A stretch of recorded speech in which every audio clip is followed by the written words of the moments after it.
Let's skip to the good part. Wah!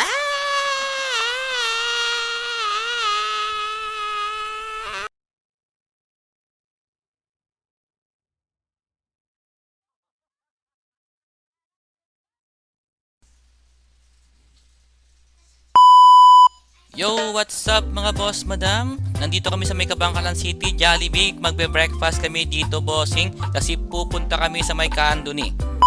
Pero bago kami pupunta sa Kanduni, bisitahin ko muna yung aking long time no see but now sinaw na kumpare kaibigan. Walang iba kundi si Ricardo Biasca na meron siyang fish dam dito sa may Coloso, Kabangkalan City. Sa hindi po nakakaalam sa kanya, isa to siyang OG na OG mga bossing, no? 10 baka at 7 kambing ang natumba. Yung hindi ko na mabilang yung na-hospital lang. Joke lang yon. Yan, binisita natin yung kanyang fish dam dito, bossing. No? Grabe, grind lang ng grind si bossing Ricardo dito, bossing. Yan, sabi ko sa inyo, walang mawala sa inyo, bossing, pag mag-grind kayo ng grind. So pagkatapos, bossing, diretso na kami agad sa may Kanduni, isang town dito, bossing. Mga siguro i-drive mo siya mga 1 hour and 30 minutes. Depende rin sa driving skills mo. Kung ikaw mag-drive na parang si Schumacher, malamang 30 minutes nandun ka sa tuktok ng bundok. Alright, so ito yung destination natin, bossing, ay McCarthy Resort. Kasi meron ditong seminar si Madam. So napa-early yung aming dating dito, bossing. So tamang ikot-ikot kami muna sa may private resort na to.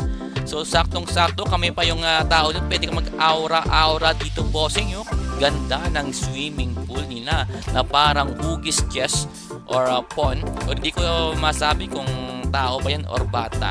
And then nandito rin ako dito, bossing. Makikita nyo yan. Yan po sa likod ko na background na yan ay ang kanilang ilog. Yan.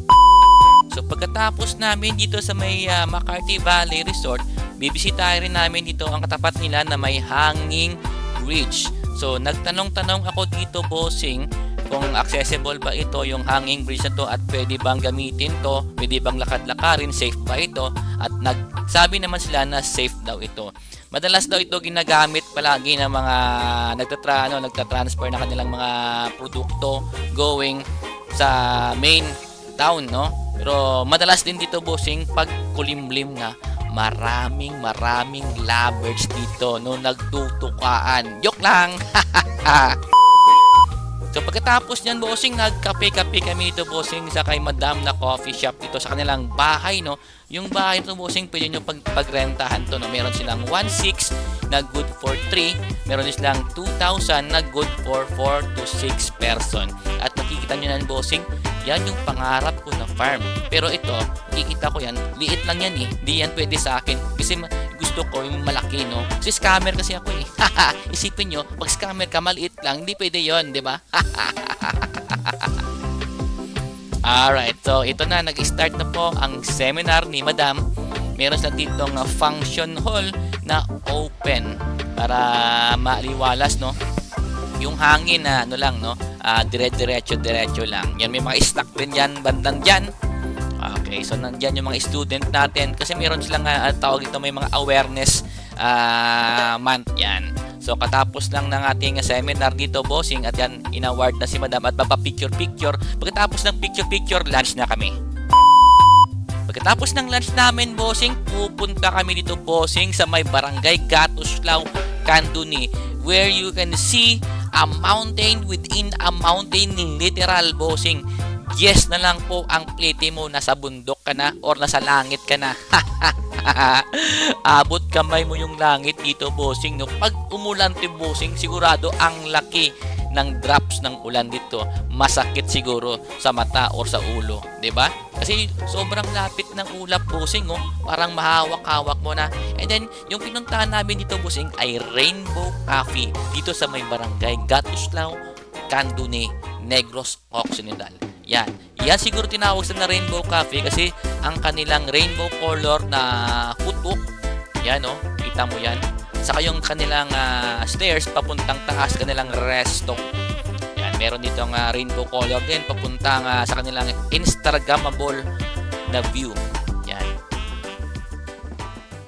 Saglit lang at konting ikot lang ng camera natin, makikita nyo talaga yung Instagrammable na view. Yan, doon kayo magpa-picture. Yan. So, ito na.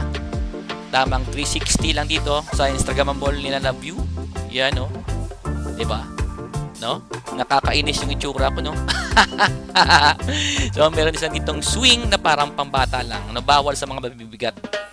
Kita nyo yan, bossing. Yan yung pangarap ko na farm, no?